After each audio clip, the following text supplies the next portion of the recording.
Seems the chill has crept in with our rain, but that's okay. You can sit around and hear some great stories while we pass the time.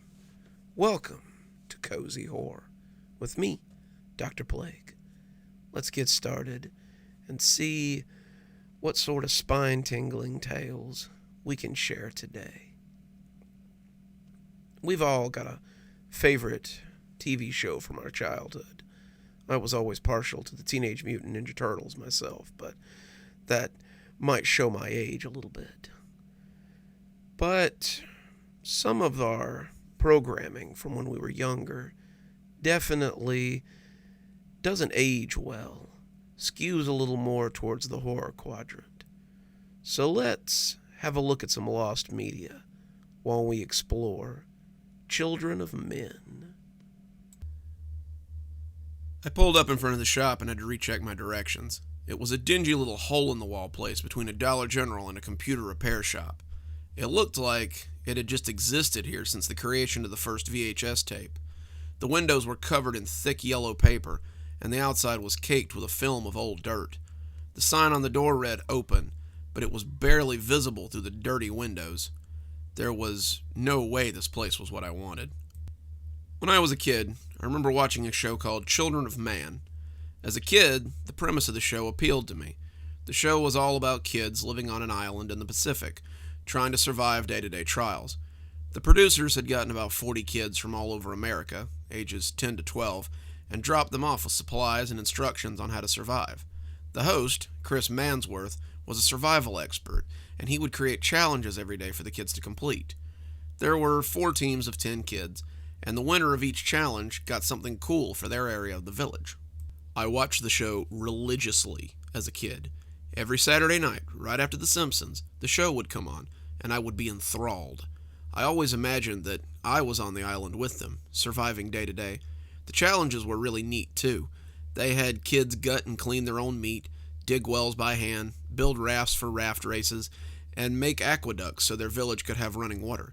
It was a neat idea, but after 8 episodes, the show just kind of stopped. No new episodes came out, and the station never gave a reason. This was before the internet, so there was no way to check on updates online. So the show slipped off into obscurity, and my 10-year-old self just kind of forgot about it. I remembered the show again a few years ago, when Mom sent me a box of stuff from the attic. There were a couple of old VHS tapes in there, and between Batman, the animated series, and Teenage Mutant Ninja Turtles, were 8 tapes with handwritten labels that read Children of Men. We had a VHS recorder when I was a kid, and I can remember recording my favorite shows to watch later. I was excited to get to see the old show again, the memories flooding back as I started looking for the VHS player amongst the tapes in the box. There wasn't one, but a quick trip to Goodwill and $15, and I had a gently used VCR hooked up to my TV. I watched all 8 episodes back to back and fell in love with the show all over again. I remembered the kids I liked. Robert and Catherine were my favorites, but many of the kids had also been given a lot of screen time, and it was hard not to like them too. As I watched, I found myself wanting to see how the show ended over and over again. As I watched the show, I began to notice something a little darker under the surface too, something I hadn't noticed as a kid. The village was divided into 4 teams: green snakes, bluebirds, red foxes, and brown mice. The teams had been divided up by background mostly, and it seemed very divisive to me as an adult. The green snakes did most of the hunting for the village, a lot of their kids having a rural background, while the brown mice did most of the farming and gathering because they came from a farm background. The red foxes were in charge of construction and upkeep. They were the smart kids, and they worked with the bluebirds, who were in charge of food management and cooking the meals. Every team had a representative who sat on a council. Robert was for the green snakes, Catherine for the bluebirds, Marco for the red foxes, and Shireen for the brown mice. As the show went on, it became very apparent that Robert didn't trust Marco, and with good reason. Marco and Shireen had formed a kind of alliance on their own, most of it because Marco bullied her into doing what he wanted. Robert and Catherine set up their own alliance, and Robert started holding out food to sway Shireen's decision.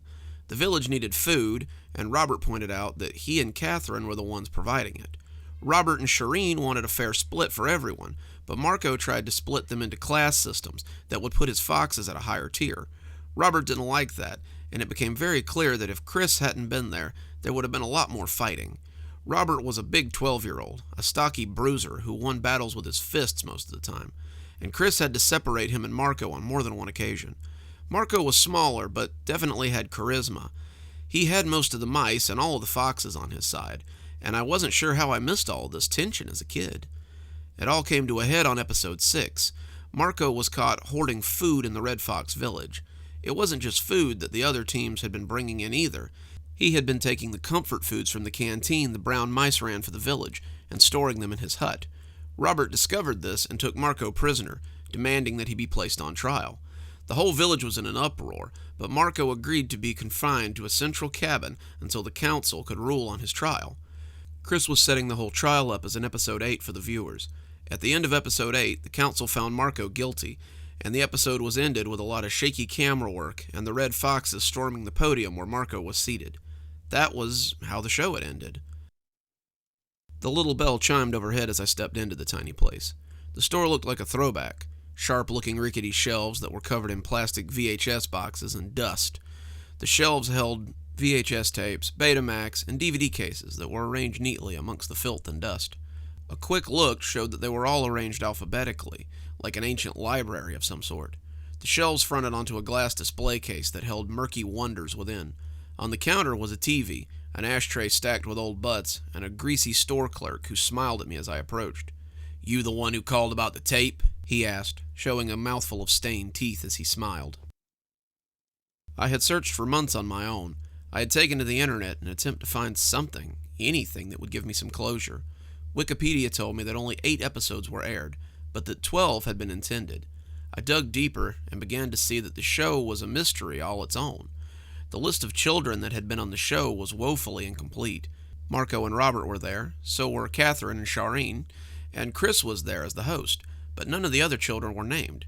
No one except Chris Mansworth had gone on to do anything after the show, and his only contribution was his death a few months later. His Wikipedia said that he had committed suicide in his hotel room, and foul play was not suspected. As for the last 4 episodes of Children of Man, however, there was no mention. So I took to the usual online sleuths, Reddit, 4chan, TV message boards, but no one seemed to have the answer. Most people had never even heard of Children of Man, and the ones that had were more interested in my copies than the last 4 episodes. Apparently the episodes were never compiled or released for purchase, and the only means by which you could still see them were on VHS tapes like mine. I had several offers for them. One guy wanted to give me $500 per tape, but I declined and told him I'd post copies of the tapes for free if they wanted. That's how I met Charleston Hammer 462. He was a user on the hometown board of Reddit. He saw my post and the posted videos and got in contact with me about the place I was currently in. Heard you were looking for a certain tape. In my line of work, when you're looking for something, you go talk to Reggie. He owns a shop in Burlington, South Carolina called Video Time Capsule. If you need a banned episode of a 70s drama or a never-aired documentary from the 60s, you talk to Reggie. I read the message a few times before responding. Thanks, Charleston, but these episodes aren't just unaired. They're unknown. No one has ever seen them. I don't even know if they exist. And the store you're talking about is 400 miles away. When I hit send on the message, I figured I'd never hear from him again. It took him an hour to respond, but he got back with me. What you're after is very rare. I used to watch Children of Man myself when I was younger. It ended so abruptly that it's been an internet mystery since the net was just message boards and wells. I didn't learn about the last 4 episodes, though, until I met Reggie at TVCon. We got to talking about old TV shows, and after a few drinks, he told me he had the last 4 episodes of Children of Men. I perked up. Have you seen them? That response took a little longer. I have. It's some pretty different stuff.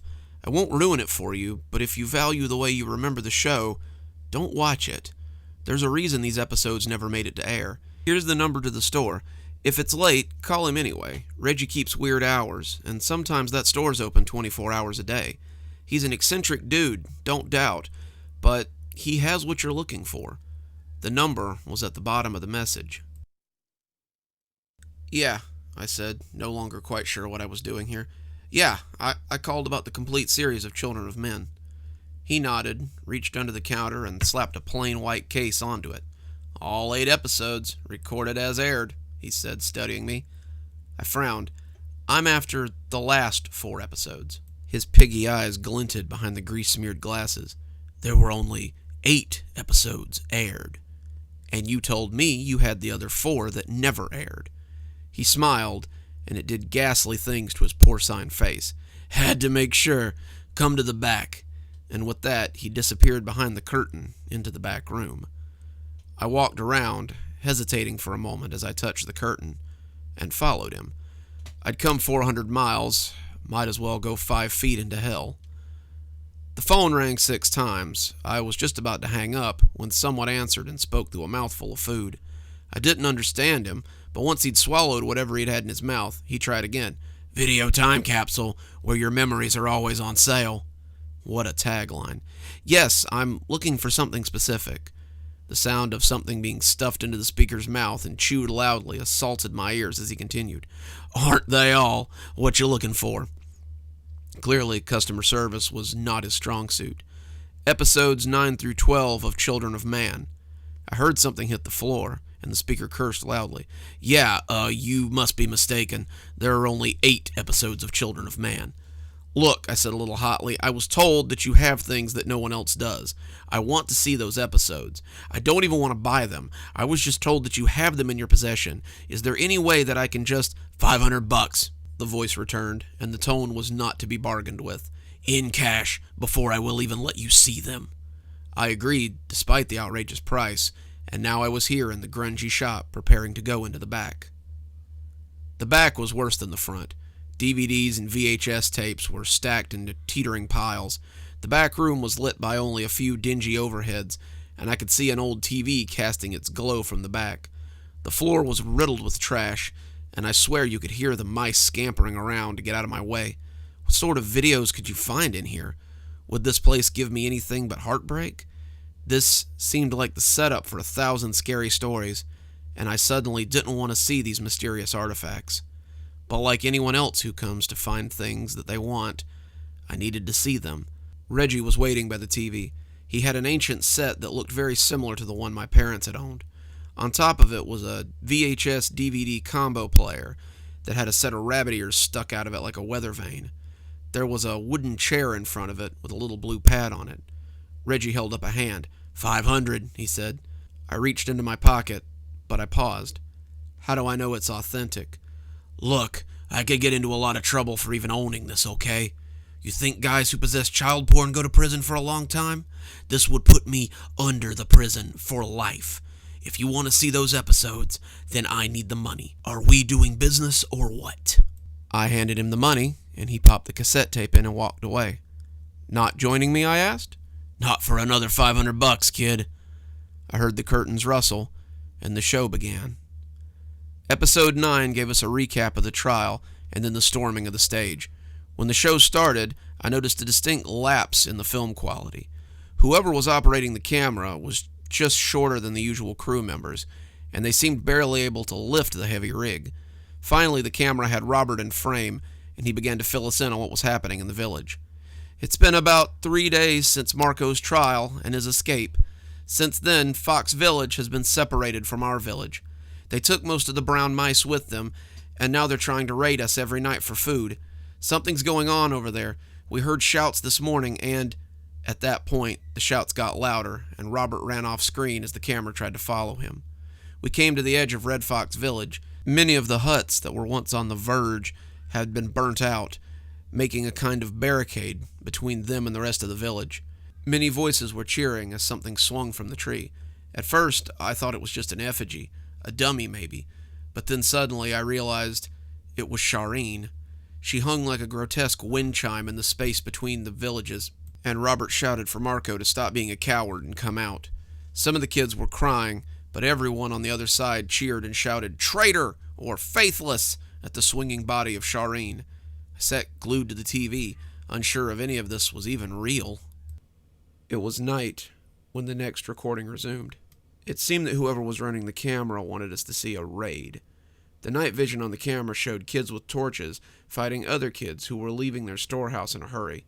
The kids with torches hacked at them with machetes, blood flying as they connected, and some of them dropped as they were stabbed or hacked to pieces by the blades of the other children. The rest of the episode was mostly uneventful. Lots of shaky cam, lots of crying, and at one point, someone dropped it and didn't pick it up again for several minutes. As the episode ended, I was left looking at my own stark face looking back at me. What had I just watched? There was no way this could be the same show. Things had gone very Lord of the Flies in the village, and as the 10th episode started, I wasn't sure what to expect. Episode 10 started without preamble. There was no recap, no theme music, and the footage looked unedited. We see a much more professional camera crew, and Chris Mansworth trying to bring some order back to the island.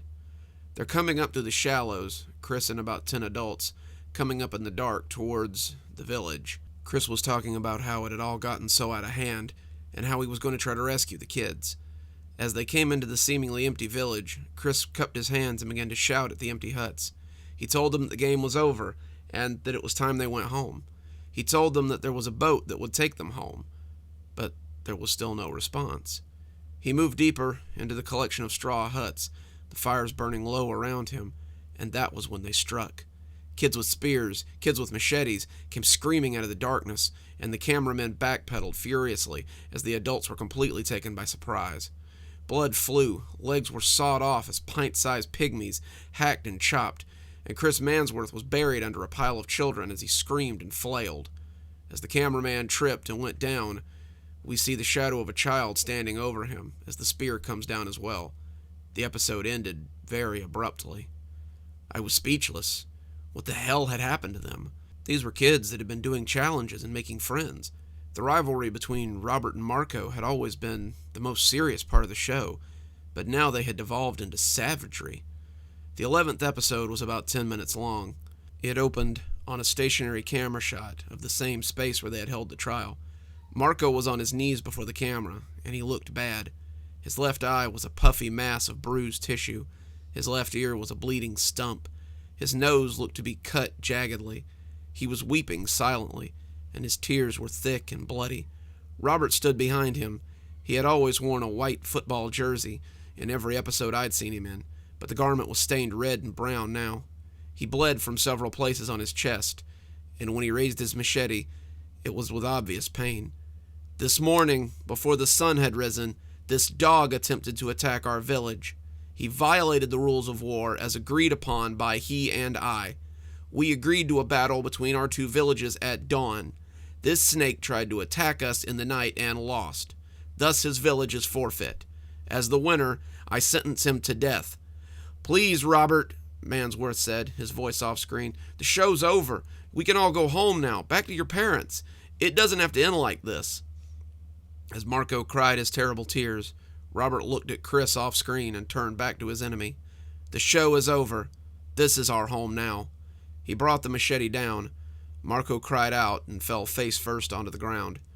Robert fell on him, hitting him with the machete again and again. Blood sprayed from the struggling child, and when Robert looked back at the camera, his face was spattered with gore. He reached out, and the camera went off abruptly. The last episode was only a few minutes.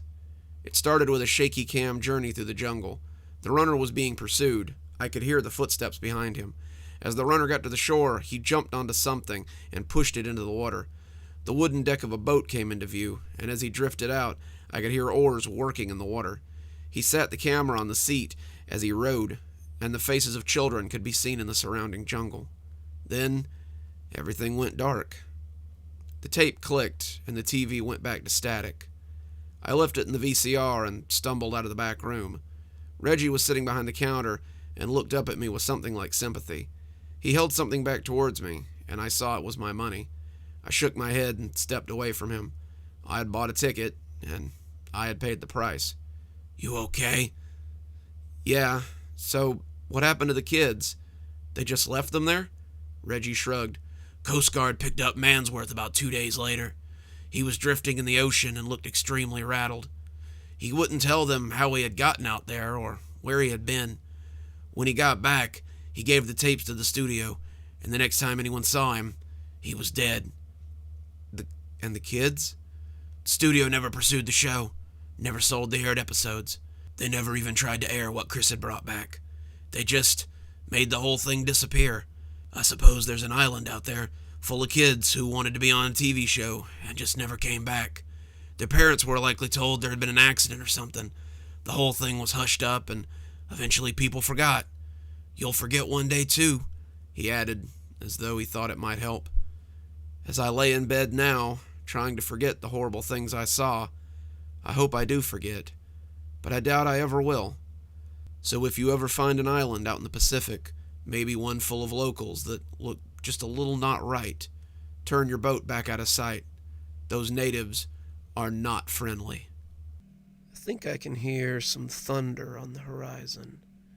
When I was a kid, they used to tell you to count the seconds between the flash and the boom, and that's how you could tell how far the storm was.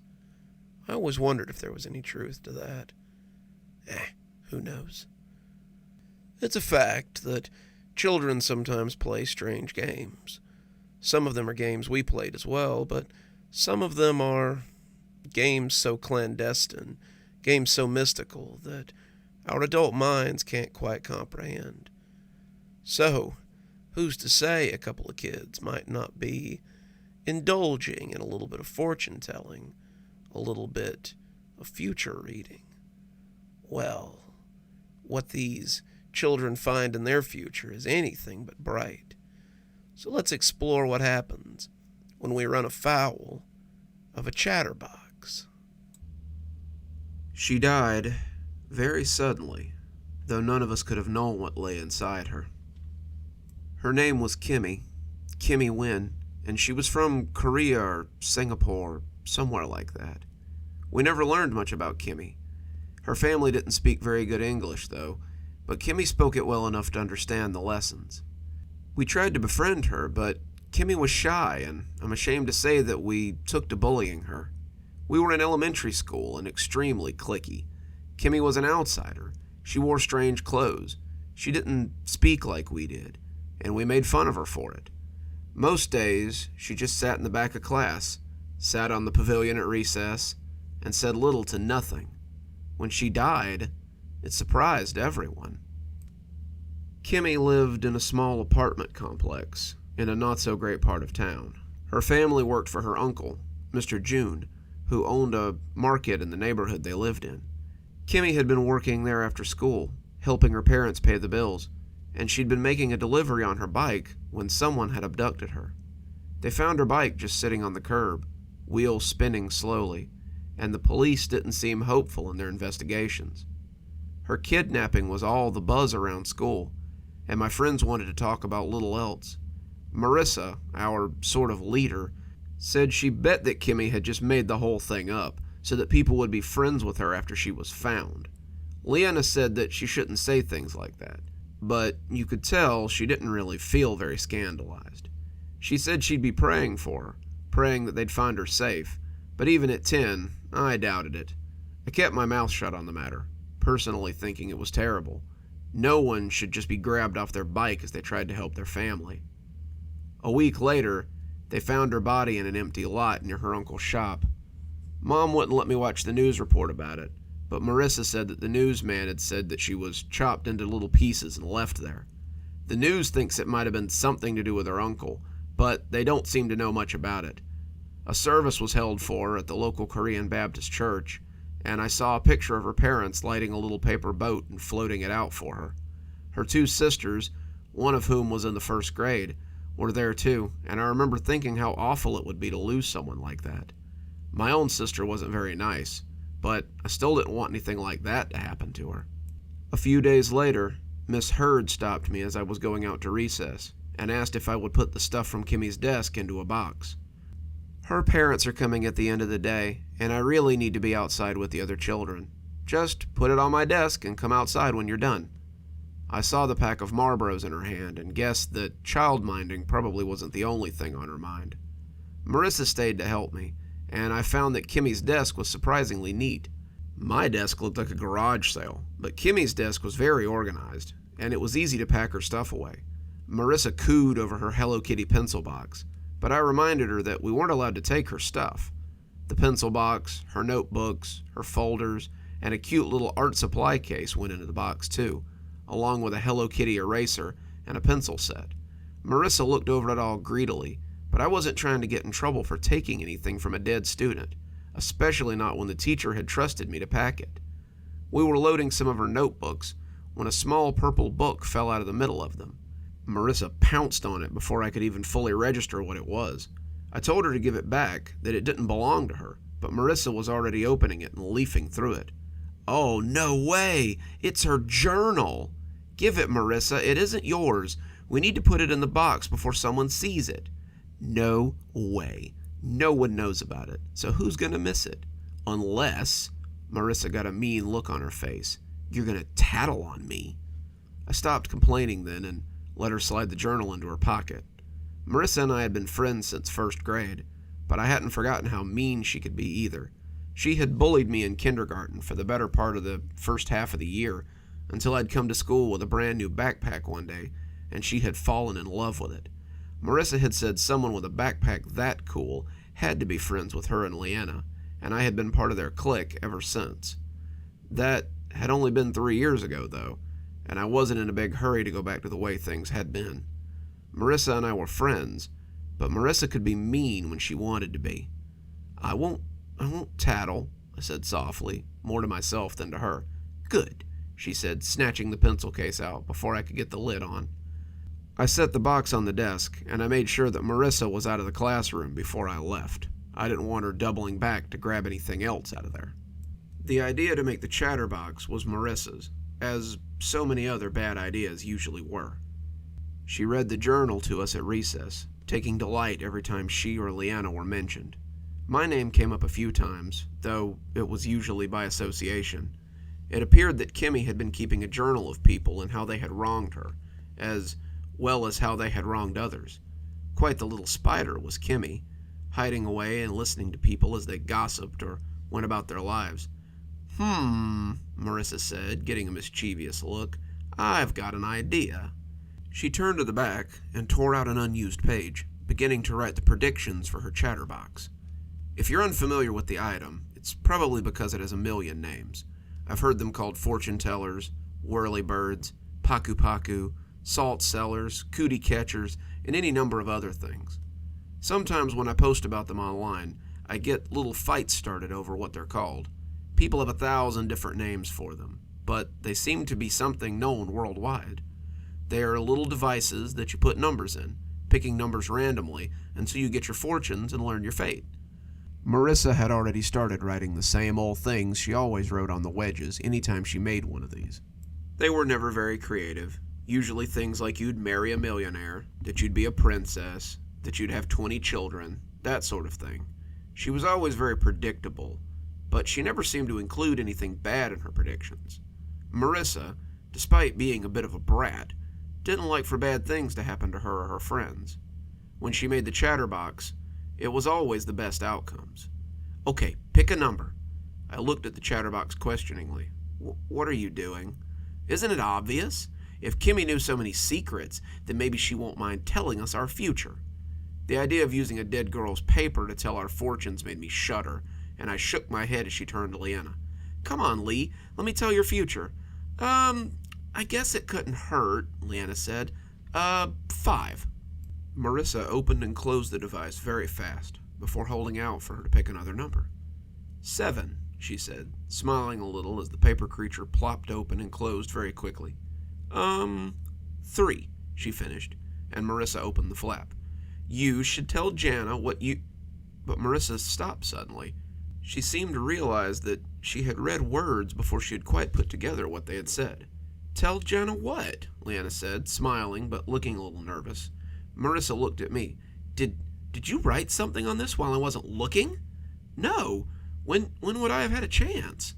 Marissa started to call me a liar, but she huffed out a "hey" as Leanna took the chatterbox and looked at the tab. She looked confused when she got the chatterbox away from her, but she looked angry after she read what was on the tab. "You should tell Jana what you did to Mark at the lake."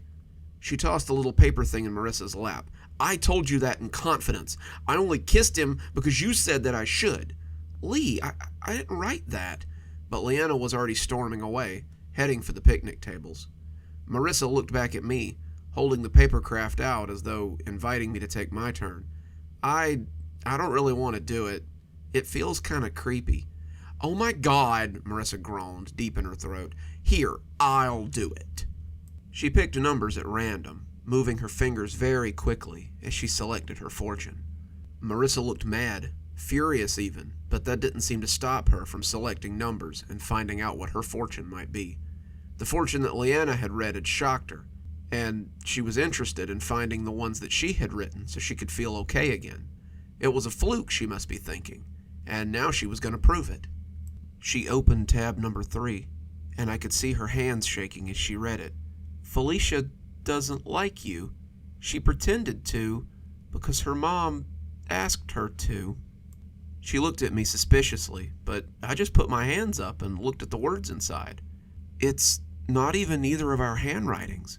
Your handwriting is swoopy, and mine is super sloppy. This handwriting is way too neat to be either of ours. Marissa looked at the handwriting, and then flipped open the journal as if looking for the source of it. She stared at a few of the pages before slamming the book shut and taking the chatterbox with her. I asked her where she was going, but she didn't answer. Turns out she was going on a tour of the playground. I didn't realize what was going on until a group of angry kids approached the playground monitor with a frantic Marissa in tow.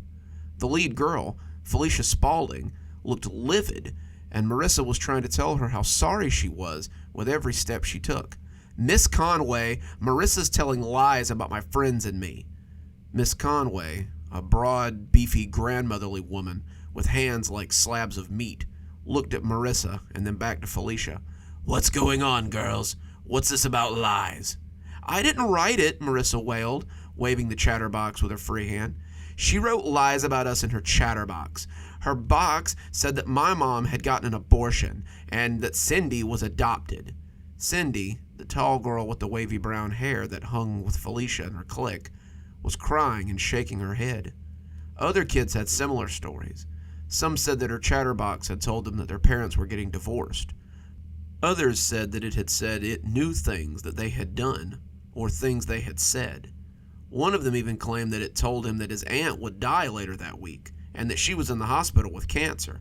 Marissa, hand that thing over, Miss Conway said, her face growing dour as she listened to the long list of complaints against Marissa. Marissa gave her the folded paper, both hesitant and loath to be rid of it, and she almost cried out in anguish as Miss Conway tore it into pieces. Next time I hear of something like this, I'll give you after-school detention.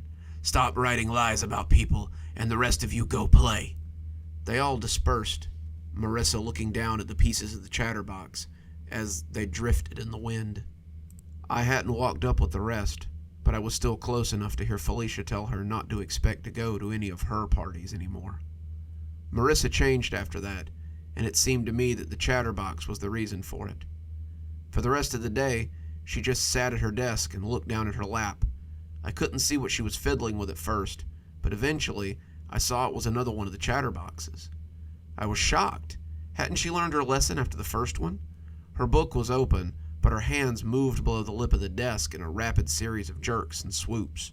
She would flick it once, twice, 3 times before opening the corresponding flap and reading what it said. Every answer seemed to make her more and more agitated. She would take it off her hands sometimes and seemed on the verge of ripping it to shreds before gently sliding it back on and starting again. Marissa, would you care to answer number 4 for us? Miss Hurd asked, drawing my attention back to the front of the class and drawing Marissa out of her stupor. Marissa shoved the chatterbox into her desk and looked down at her open textbook as she searched for number 4. 17? Miss Hurd blinked. That would be correct if we were still on our math lesson. We've moved on to geography. Are you feeling well, Marissa? You don't seem like yourself today. Marissa turned beet red, digging through her desk to find her book. Miss Hurd had approached her desk, I suppose wanting to see if she might be feverish, and when she stooped to pick something up, I saw that the chatterbox had tumbled out of her desk as Marissa looked for her book. Oh, what have we here? I remember these from when I was a little girl. We used to use them to tell each other's fortunes. I can't believe kids still make these for... But as she had been talking, she had opened one of the flaps on the chatterbox. She glanced at the tab as it came fully open, and her words ended as abruptly as they had begun. Marissa looked up at her as her geography book came open, and the look on her face was enough to tell me that she didn't like what she saw there. "Get up," Miss Hurd whispered, her voice barely containing her rage. Miss Hurd?" Marissa asked, unsure what was happening. "Get your," she curbed her next words, "things and come with me. We're going straight to the principal's office, young lady." Marissa looked up, confused, but collected her things and went with Miss Hurd to the office. She never came back to class, and when I asked Miss Hurd, she only told me that her mother had been called after something she had written in the chatterbox. Marissa was suspended for 5 days. She was taken out of class and put in another 4th grade class, away from Leanna and I. Leanna said it served her right for writing lies about people. She made her bed, and now she has to sleep in it. I would have honestly forgiven her, but not after what she said about Miss Hurd. I asked her what she had said, and Leanna leaned in like it was some big secret. "I heard that she had written that Miss Hurd was cheating on her husband with Mr. Sizemore." "The PE teacher?" "Yeah, can you imagine? She's lucky she didn't get expelled." When Marissa came back to school, she was a very different girl. She looked frazzled, her red hair looking unkempt. She seemed to be constantly pulling at her clothes. She was nervous and twitchy, and she seemed obsessed with the little chatterbox. She would ask people to pick a space, ask them to make a choice, but most people would just walk past her without speaking. It's tough to be labeled a social pariah at 10 years old. She had lost all of her friends, except for me, and I wasn't even sure I still wanted to be her friend. When I saw her at recess that day, sitting by the fence and fiddling with the chatterbox, I sat beside her and asked if she was okay. I could smell a smell around her, and it wasn't an altogether healthy smell. "I can't let her beat me," she whispered, her face very close to the chatterbox as she worked the mechanism. "Who?" I asked. "Kimmy," she said, just as low, and when she opened the fold on the chatterbox, she sobbed and closed it again before starting. "Mara, Kimmy's dead," I said, using her nickname to try to bring her back to her senses. "Not all the way dead," she said, and when she opened the tab this time, her fingers crumpled the space, and I could read the message written there just before she closed it. "Your mother thinks you're crazy." Marissa pushed me suddenly, and the fence scratched my back as I slid sideways. Through the tears that welled in my eyes, I could see her lunatic's face as she pushed it inches from mine. "That's not your fortune. Don't read other people's fortunes." Miss Conway must have seen something, because she started walking over. I got up and walked away quickly, not looking at Marissa as the playground monitor approached her. That was the last time I spoke to Marissa, but not the last time I saw her. For the next 3 months, I saw her on and off. She became like a wraith who haunted the school. She stopped asking people to look at the chatterbox. She just sat off by herself and played with it, cringing and sobbing every time she opened a flap. The more I saw her, the worse I felt for her, and eventually I decided to try and bury the hatchet. I decided that after school I would go visit her at home and try to see if we could reconcile. I also wanted to see if there was any sanity left in her to save. She hadn't been at school the last couple of days, not that anyone but me had bothered to notice. When I arrived at her house, her mother seemed happy to see me.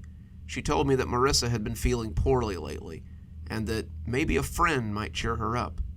Marissa's mother looked like she hadn't slept in a few days, and even at 10, I noticed that she approached Marissa's room like there might be a wild animal behind the door.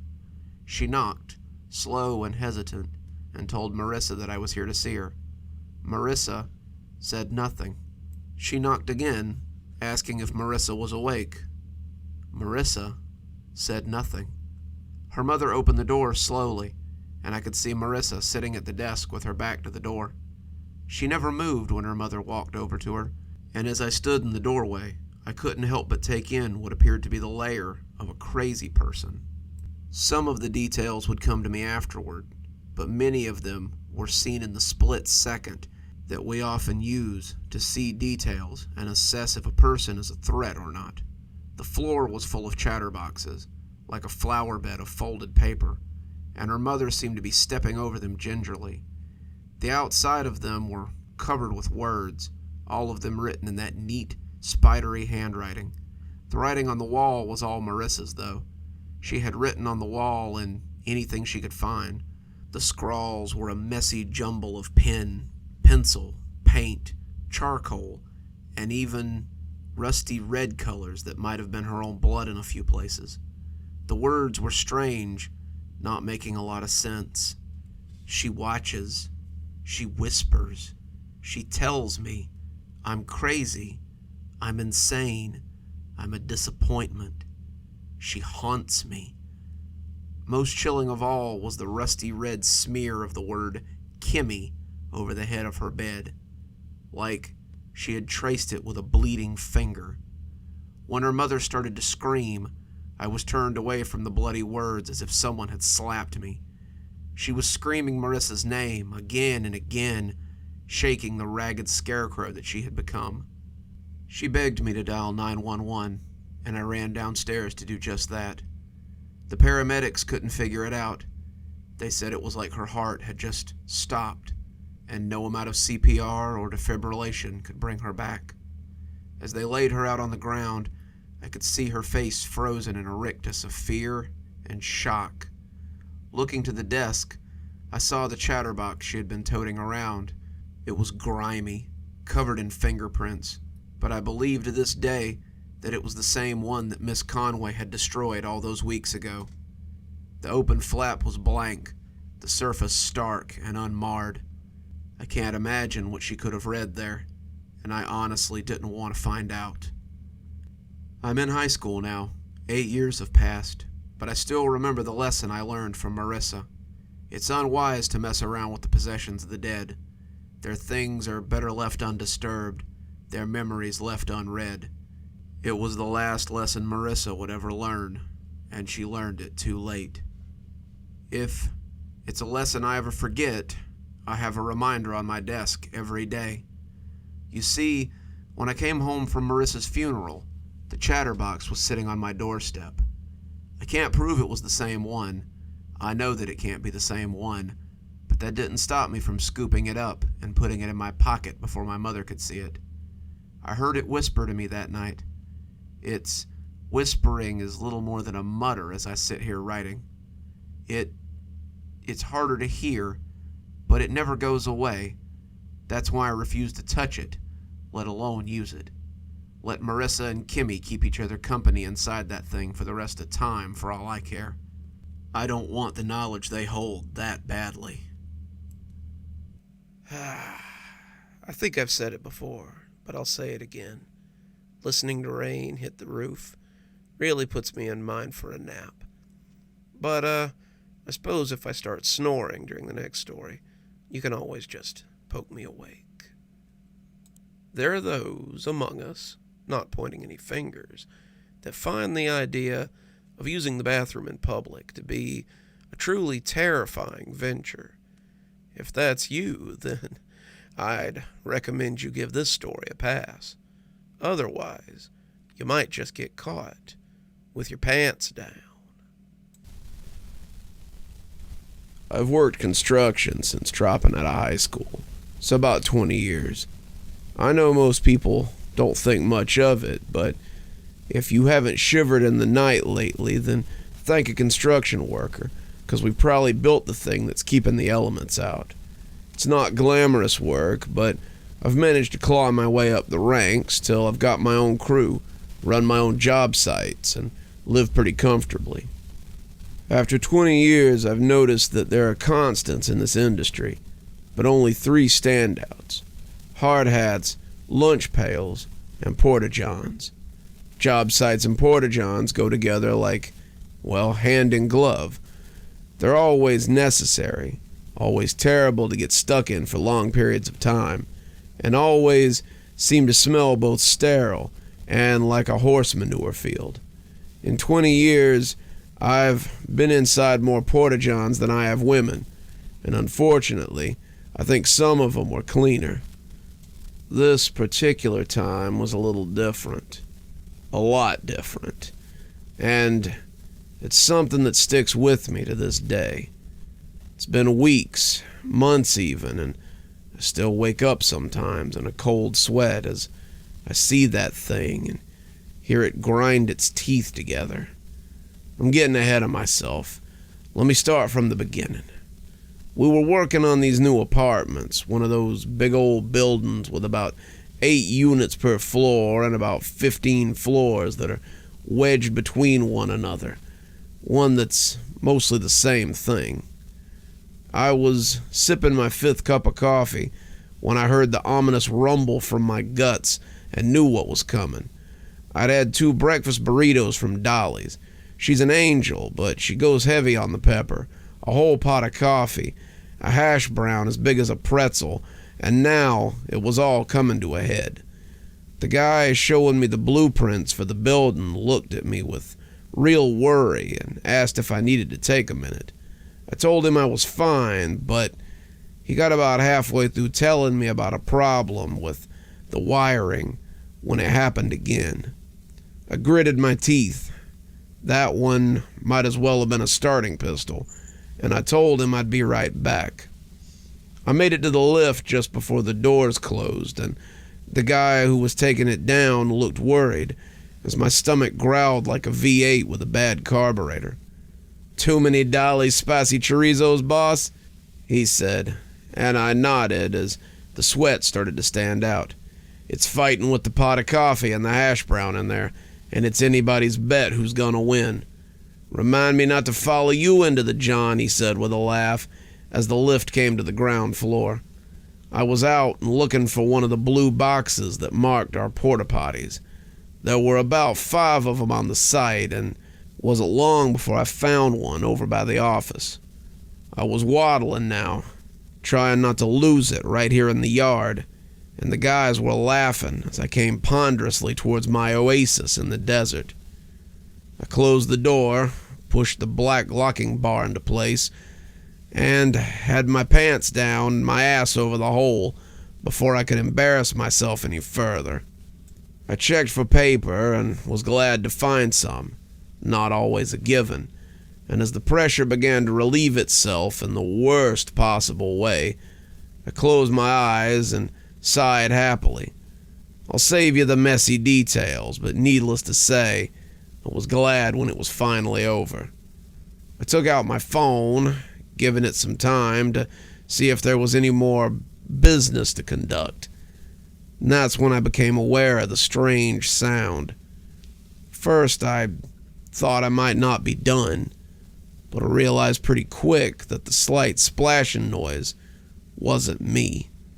It was like something was making ripples in the water, splashing up a little as it stirred below, and I wondered if maybe I had dropped off a big enough payload to still be stirring in the tank. When it splashed again, this one high enough to wet my nethers with cold, dirty water, I stood up quickly. That had definitely been something alive splashing around in there, and I must have looked pretty silly just standing there, pants around ankles, as I stared into the hole. I fumbled at my phone, trying not to drop it in as well, and bent low so I could see into the fallow pit. It was hard to tell at first. The murky blue water looked like a subterranean lake more than anything, and the lighting inside wasn't helping matters in the least bit. I wondered if a snake had gotten in, maybe something bigger, and that was when I noticed something round coming out of the water. As it rose, I recognized it for what it was, the top of a very bald head. The tips of ears were sticking up from the surface of the muck, and as it rose I could see the beginnings of eyes as well. They were open, staring, utterly devoid of anything human. I stumbled back, nearly falling down as my feet tangled in my pants, and bumped hard against the door as the whole edifice shook on its base. What the hell was that, I wondered? Had some homeless guy gotten into our shitter? Had some freak gotten down there with nasty stuff on his mind? I didn't know, but what I did know was that I was locked in here with him. I reached for the lock, The light from my phone held forward so I could see, and when I heard a splash, I turned back in a hurry. The light from my phone fell across the opening, and the head that rose from it looked like some kind of creature from one of those old stories my friends and I had told to spook each other when we were young. Its skin was inky, though that could have had more to do with where he was residing. Its ears were long and pointed like a bat, and its eyes were white like a full moon. It rose from the festering swamp like a vampire from an old movie, its body simply rising without any mechanism to lift it. I wasn't sure if it was tall or capable of levitation or something, but its face came fully over the lip of the toilet lid. I saw the worst of it then. Its mouth was stretched into a perpetual grin, the teeth long and sharp as they fit together like puzzle pieces. As neatly as they came together, they still appeared to be too long for its mouth. They looked like they might be painful to it, the grin more of a grimace than anything. And they were gravel gray and slimy with something more viscous than saliva. In the dim light of the little toilet, it rose up to tower over me. It kept rising, its head nearly brushing the ceiling, and I could see that its arms and legs were indeed longer than expected. They were nearly twice as long as its body, the hands ending in cruel claws. It leered at me, reveling in my fear, and I was paralyzed by it. The creature was terrifying, but I don't think that was all of it. There's certain places where you seem to believe that there's an illusion of safety. Your home, your bed, your bathroom, places you're at your most vulnerable and comfortable. You think of these places as safe, like sanctuaries, and when these places are violated, it feels like a violation of your person. It opened its mouth, giving me a good look at those gravel gray fangs, and as it hissed softly, it leaned forward like it was getting ready to strike. I don't know how I did it. I shouldn't have been able to move at all, but my hand seemed to come up all on its own and flick the plastic bar back that was holding the door closed. I went from cowering on the floor of a filthy porta potty to scrambling across the yard of the job site, the light flooding in as it sent the creature shrinking back into that dark hole.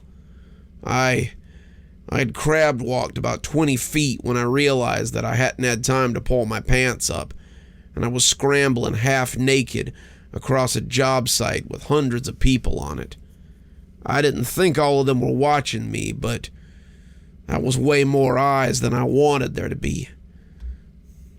I jerked my pants up, started yelling about some kind of animal being in the porta potty. Some of the guys ran over to investigate. Others came to see if I was okay, but ultimately they didn't find nothing. I told the authorities when they got there too, that something had been in the tank and it had come at me spitting mad. They got somebody out there to drain it, but they didn't find nothing. I hadn't expected they would. Whatever it was, it had gone back to hiding in the muck. I had the unit closed down and told the vendor that he could come and get it. He offered to bring me a new one, but that didn't help. I do my business off-site now, but I'll remember that grinning, dripping, terrible face for as long as I live. Whew. If it gets any colder out there, this rain is going to turn into a snowstorm. Huh. Might have to add that to my list of ideas for future cozy horror. Though the thought of sitting inside and listening to snow is anything but cozy in this neck of the woods. Speaking of snow, there's always a chance that inclement weather might ruin your time out in the great outdoors. But if you should get stuck in the midst of inclement weather, let's hope you find an oasis in the mountains, like our next story. You might be a little hesitant, though, after listening, especially if you come across a cabin in the mountains. It began as a freak snowstorm. I've been hiking and camping in the woods outside of Kashmir since I was in high school. It was a spot I used to like to come to with my friends before they all got too busy to return to nature every now and again. The wilderness in North Georgia is just so beautiful. It's a great place to immerse yourself in nature and return to your roots. This weekend, however, I found myself at nature's mercy instead of its beauty. Well, maybe not nature. The longer I stay here, the more I suspect that something insidious might be in this place. When I set up my tent Friday afternoon, the temperature had been a little crisp, but nothing out of the ordinary. Spring has been in bloom, and it seemed unthinkable that it could get below 50 in the daytime. I had been meaning to hike deeper, coming back out again on Sunday, but when I woke up to find snow, I decided my weekend might be a bust. After gathering the gear I could find, I began hiking back to my truck. But I must have gotten turned around. As the day fretted out, I realized how lost I'd become. My usual landmarks were either covered in snow or changed so drastically that I didn't even recognize them. My compass was no help. The needle kept turning and turning, leading me in circles as I wandered through the snow.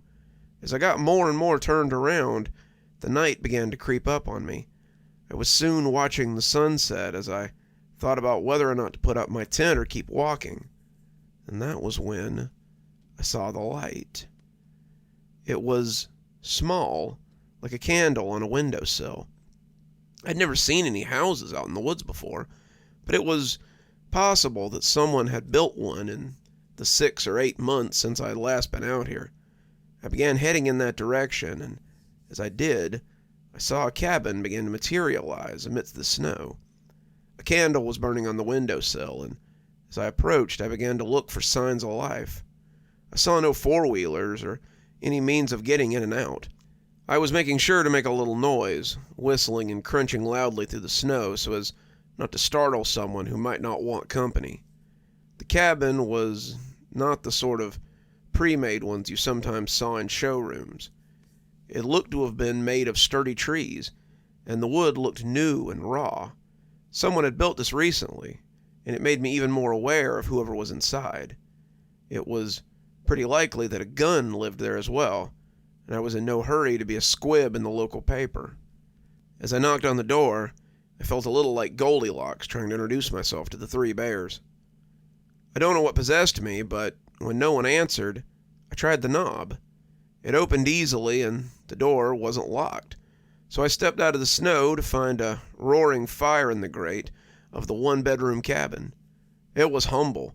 A bed, a table, a large bookshelf that seemed to stretch the length of one wall, some chairs, and the fireplace. It was so warm after having come out of the cold that I couldn't help myself.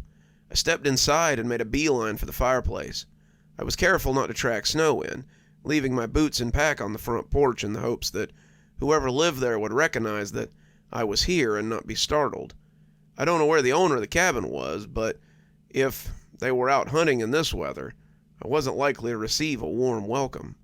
Either way, I didn't think I had any options with the snow falling and the night fast approaching. I sat by the fire, and as the flames dried my clothes, I couldn't help but look at the huge bookshelf that stretched across the wall. It was floor to ceiling, and as big as it was, there was still space for more books. The books were numerous, about 30 in all, and their spines had the names of people instead of titles. My curiosity got the better of me, and I went and took the first one down. The name, Jeremy Blake, was printed in gold leaf on the spine, and when I opened it, it cracked in that satisfying way that old books do. The owner of the home probably wouldn't appreciate me perusing their bookshelf, but I figured I already had enough to apologize for. What was one more thing, right? The inside was written in what appeared to be real ink, and the handwriting was delicate and practiced. Whoever Jeremy Blake had been, he'd been a very dab hand when it came to writing. I had assumed it was biographical, but the book didn't look old enough to have been written in 1736, as it claimed on the front cover. Jeremy talked about being out hunting deer with his brothers when they were suddenly set upon by a snowstorm. It had been snowing when they set out, but they now found themselves in a real blizzard. His brothers had left him when he couldn't keep up, and Jeremy thought he was about to die. That's when he saw the light out in the woods. He talked about coming upon the cabin, and how it had seemed so empty, but lived in.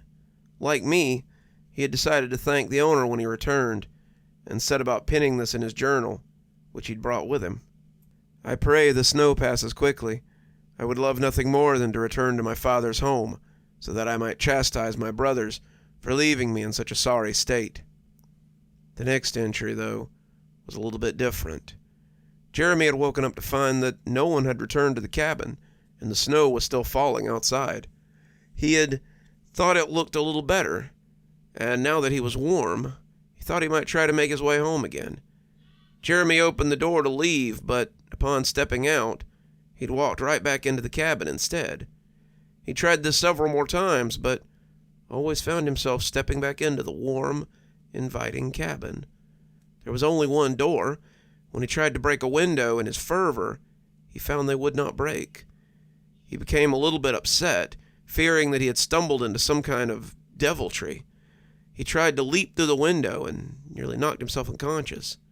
He had destroyed the house, flipped over tables and thrown chairs, but none of them had broken. When he turned around, it had all resumed its previous position, and Jeremy was certain that he had found some sort of witch's den and was most afraid.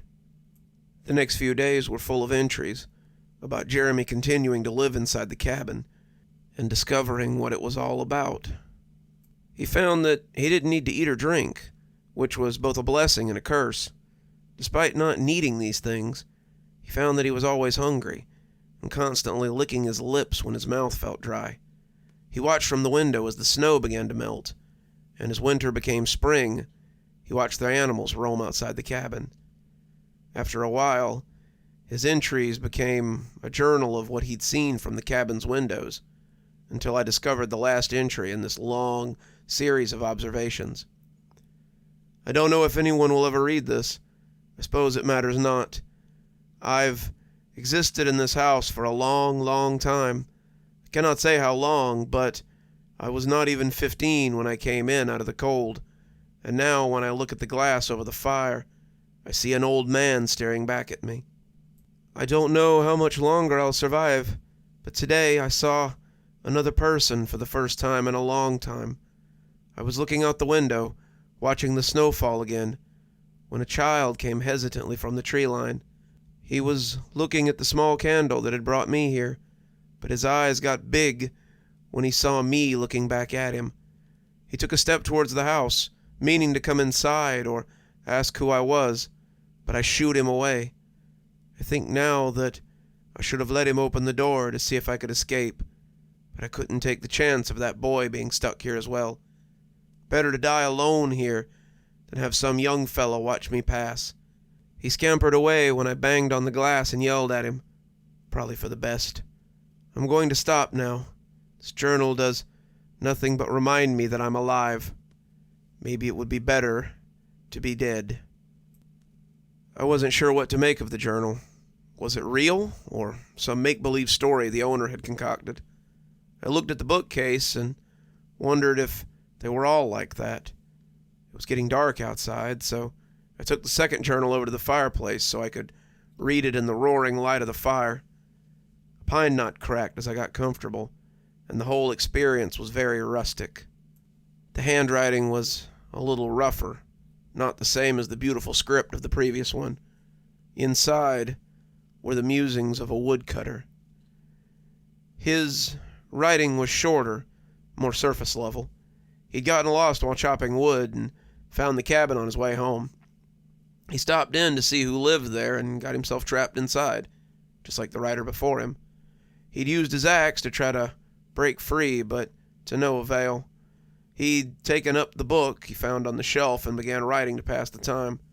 Wasn't much, 3 or 4 pages before he stopped. He wrote about watching some squirrels, seeing a deer, and worrying that he would starve when he didn't find any food in the cabin. Whether he died or became bored, I don't know. He stopped writing about 5 pages in, signing Roland Wood at the bottom. The same name on the book spine, written in the same rough gold leaf that the words were written in. The next diary turned out to be a kind of fantasy story, something my grandpa would have called an oat opera. It talked about pioneers on the trail, one of them breaking off in the night to have a call of nature. He finds a strange cabin with a flickering candle, and once he went in, it refused to turn him loose. He spent a few pages talking about being trapped in the cabin, and when his sister came to look for him, he saw her and banged on the window to get her attention.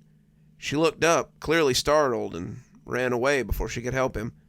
Whether she'd seen him or not, no one ever came to look for him. The rest of the journal was spent telling the story of the pioneers and what they must have seen on the trail. His sister seemed to be the main character, and he talked about the Indians they fought, the animals they hunted, and the things they survived on the way to their new home. Eventually she married a man, and the two lived on the prairie with their growing family on the outskirts of Preacher's Glen. Towards the end, he must have become a little jaded with the whole thing, and the story took a dark turn.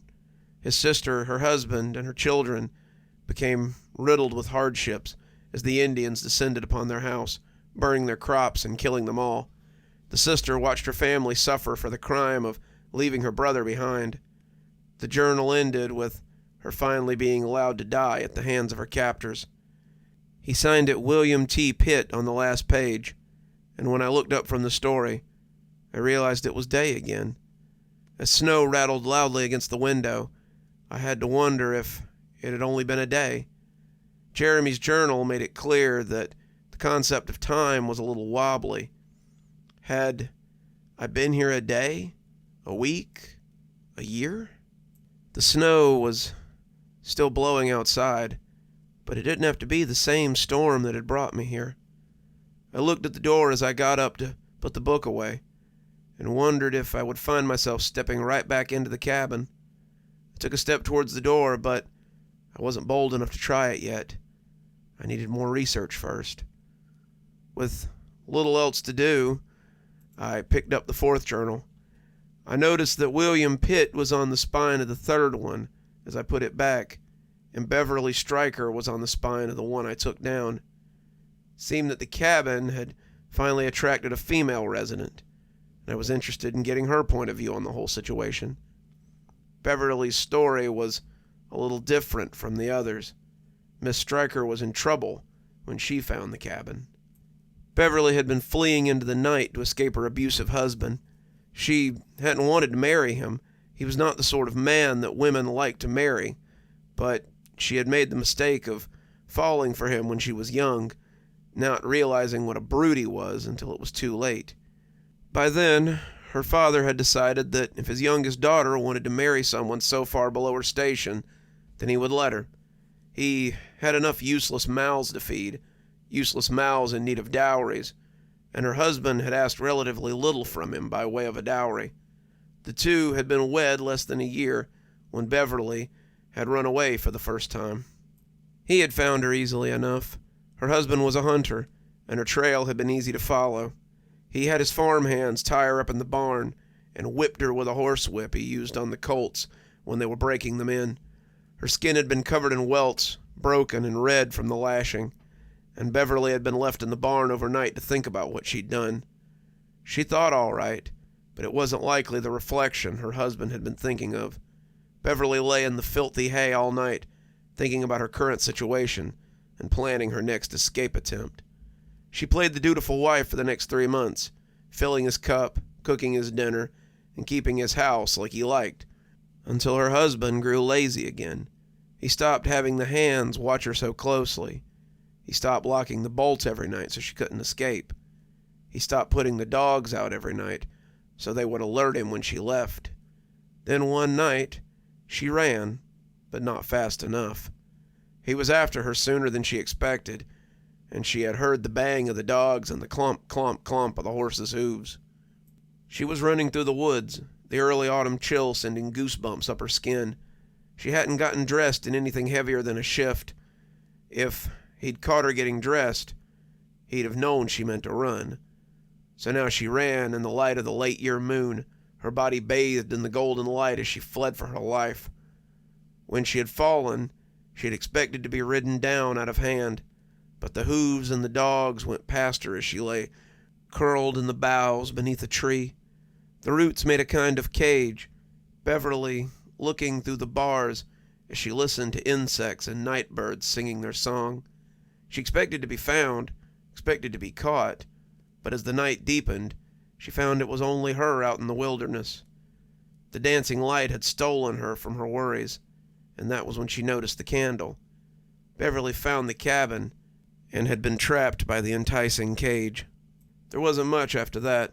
She'd written a little more, but nothing as exciting as the night run through the forest. She read the journals and discovered that she couldn't leave, but there was none of the fear or uncertainty the others had shown. She was content in this place, a place her husband couldn't find. She lived inside the cabin, updating the journal sparingly and passing away with nothing to show for it, and no one the wiser. I looked at the door again, but the next book looked so inviting. Books became my food. I devoured them, reading some of them and taking their stories in. The cabin had attracted many in its lifetime, and I wondered how many more had chosen not to write. How many had suffered in silence here? How many had simply wasted away with nothing to mark their passing, except their memories? Those who had written had left behind everything from pages and pages of observation to short little stories about nothing at all. They wrote fantasies, westerns, slice-of-life stories about the people they'd left behind, and it all became more and more modern as time went on. I don't know how long I sat there reading, but it was snowing again when I looked up to find a journal in my hand with my own name on it. I opened it and found the pages as white and blank as the landscape outside my window. The doorknob was cold when I wrapped my hand around it. The wind was cold as it blew snow in through the open door. My boots were still on the porch, but they looked old and weather-beaten. The backpack was gone, likely dragged off by some animal while I was reading. The boots had been tan when I bought them less than a year before I entered the cabin. Now they looked bleached, the fabric thin as a mummy's cheek. I wanted to reach out and touch them, to see if my fingers would go through the thin skin of the boots, but I knew I would never get close to them. I stepped out onto the porch and found my foot coming down on the hardwood floor of the cabin. I closed the door and went back to the fire, picking up the journal with my name on it. If you're reading this, then it's already too late. I don't know if this place is supernatural or just some old pocket out of time, but I do know that it's a trap. I don't know if there's any escape from this place, but I know that no one's coming to look for me. I hope my diary is the last, but I have no doubt there will be others. The house seems to draw us to it, collecting stories as it collects lives. At least, I'll be warm before I die. I looked down at what I'd written, unsure of what else to say. It was barely a page, and the effort seemed lame. I was no writer. I'd never done more than emails or text messages. But as I struggled to find something to add to it, the futility of the exercise hit me all at once. If someone read it, they would be trapped anyway. My warning wouldn't help them, and my eyes slipped over to the fire as I thought about just burning it. Would it burn? I didn't know, but if the cabin wanted lives, then why give it what it wanted? Then I turned back to the door and thought of something a little different. An experiment might bear results.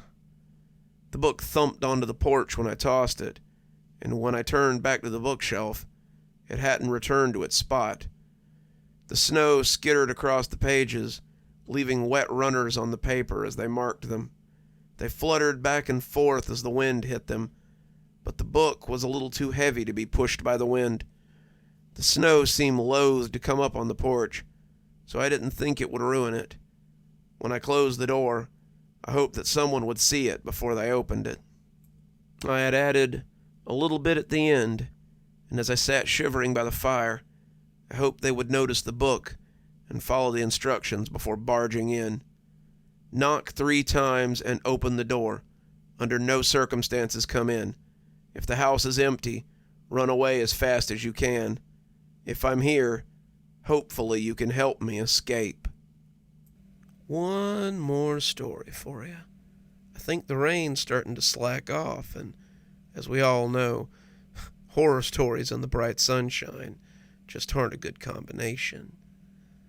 We've all experienced a move once or twice in our life. I know I have.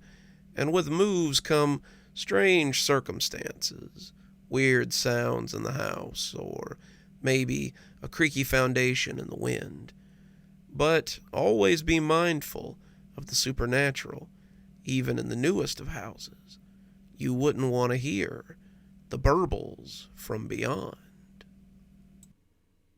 We recently moved into our new house. It's perfect, just the right size for our family, but it has a strange problem with the drains.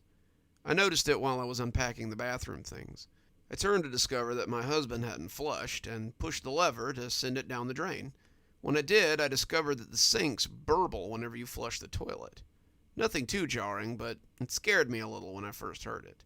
The sink burbled and bubbled, making a noise deep in the drain as it cleared the water.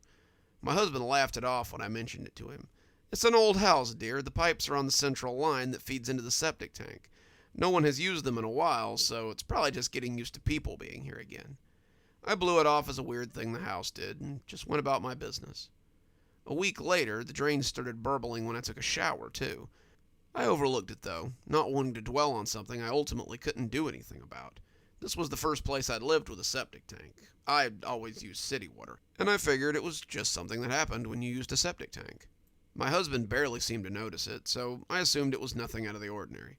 After a few weeks, I'd almost come to ignore it, until the whispering started. I was brushing my teeth one night, running the water as I always did, when I heard the burbling coming from the drain again.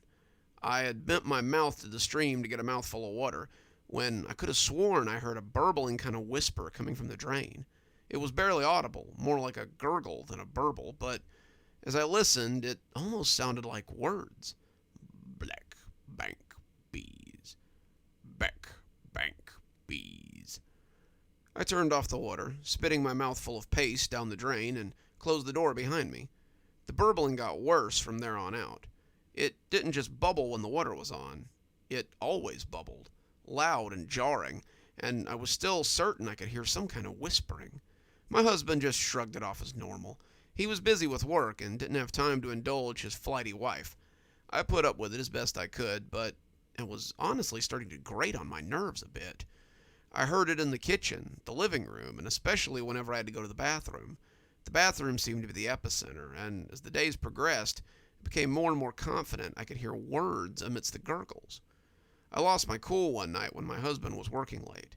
As I lay in bed, my son sleeping soundly next to me, I could hear the sink burbling and whispering from the hall bathroom. The bubbles were visible now when it burbled, deep green bubbles that sloshed up the drain and filled the sink with a stagnant water smell. Never when my husband was at home, of course, and the bastard didn't believe me when I showed him the thin film that hung on the bowl. As I lay there listening, the gurgling seemed to mock me. It seemed like only I could hear it, and the continued surge of tidal force had frazzled me. I was up before I knew what I was doing. I stomped down the hall in my pajamas, heading for the bathroom on bare feet. I was mad. I'd had enough of it, and I slammed the door open as I saw the towel rack shake ominously. I flipped on the lights like I was intending to catch the sink doing something wrong, and shouted loud enough to make my son stir and cry in his sleep. "Shut up! Shut up right now!" I screamed at the burbling sink. And, for a wonder, it did.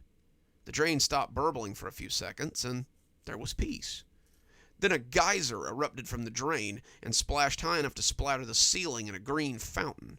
It splattered the walls, pattered against the shower curtain, and caused the ceiling to rain drops of thick sludge. I'd fallen to my backside in the hallway, watching the geyser with wide eyes. when I saw something gloop out of the drain that made me scream. I scuttled across the floor, my back hitting the bedroom door, hearing my son cry out from the bedroom.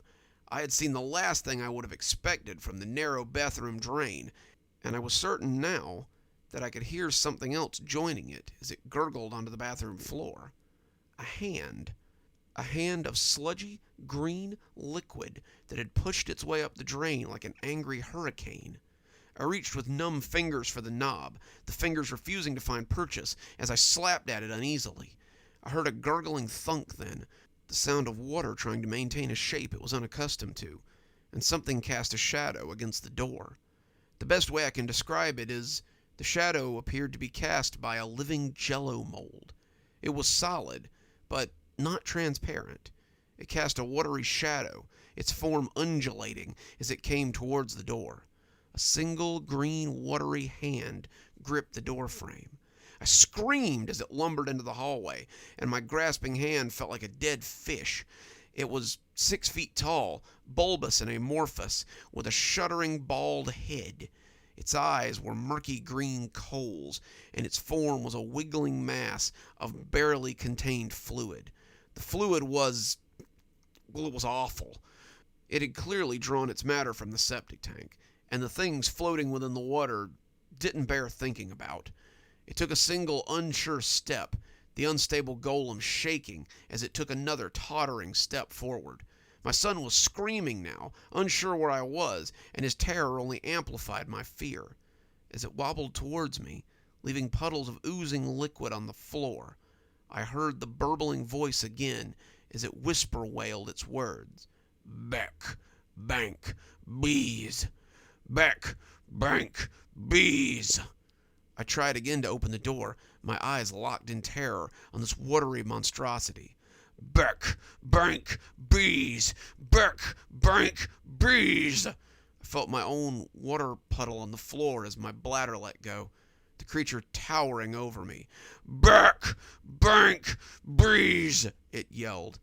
It leaned over me, and I could feel the stagnant drops fall onto my face. I wanted to cover my nose. It smelled like raw sewage, but I was too afraid to move. I was sure in that moment that I would never see my husband or my son again. He would return home to find me dead, maybe find our son dead too in his bed. He would see the water and always wonder what had happened to me. As this creature crouched over me, I was certain that the last thing I saw would be his terrible sewage form. It bent its watery lips to my face then, and when it whispered this time, I could hear something different. Check. Tank. Please. The words were spoken as though they might break the creature, and they were spoken with the utmost emphasis. His speech was slushy, slurry, as though his tongue was missing. He was approximating speech, but it was still difficult to make out.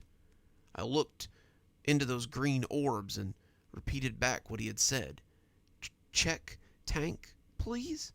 It nodded its liquid head, its featureless face almost looking relieved. Then it melted into a deluge of stagnant water, and I was covered in buckets of disgusting sewage. My husband didn't believe me.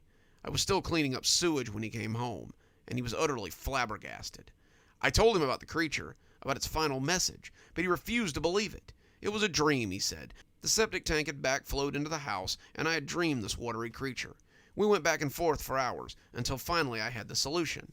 Open up the septic tank, then. If there's nothing there, then I'll never say another word about it. I'll deal with the gurgles and the bubbles, and I'll never say another word about anything. After another hour of arguing, he finally relented. We called a service, and they breached the lid. It wasn't too hard. The earth was removed, and the lid was removed with a little backhoe. The smell was atrocious, but the men didn't seem to mind. My husband told them that we had a problem with the tank. It flowed into the house, and they figured the valve had been stuck. I saw the pumper hose descend, and the tank was emptied. My husband said I didn't need to be there for this, but I wanted to see. As the sewage went down, I saw the operator's eyes grow large. He called his partner over, and a flashlight was found. The flashlight nearly fell into the tank when it fell across the sewage-covered lump. His partner told us that it appeared to be something in the tank, but we shouldn't worry. The house has been empty for a while. It's probably just a congealed mass or something. The operator continued to pump the tank, and as the water level fell, we saw that the lump was more than a congealed mass of waste. It was a body. The police were called. Our front yard was soon playing host to 3 squad cars, a fire truck, and an ambulance. The techs were shunted aside as the rescue team received the body from the septic tank and loaded the remains into a body bag for identification. The police asked us some questions, but had already cleared us for the most part, since the body appeared to have been there for months. The inspector had likely not breached the tank at all during the initial inspection, so the body could have been there for years if it had been sealed properly. As the bag was zipped, I got a momentary glance at him. It was large, the head bald and lumpy. It looked a little like the sewage form that had tottered over me in the hallway. Before they zipped it up, the desiccated creature's mouth lolled open, and I felt a chill run down my spine. His tongue was mangled. Since the incident, we've heard no more burbling. The septic tank hasn't sputtered, and the house has been quiet since that night. Other than the sounds of our family, of course. My husband still can't explain how I knew there was a body in the tank, but I'm just glad that there was ultimately a happy ending to the story. So next time you hear a burbling in your pipes, don't discount it as simple plumbing issues. Your house may be hearing burbles from beyond. I think that'll just about do it today. But I do hope you'll come back and join us again for more cozy horror with your old pal, Dr. Plague. Until then, I hope you have a wonderful day and a spooky evening.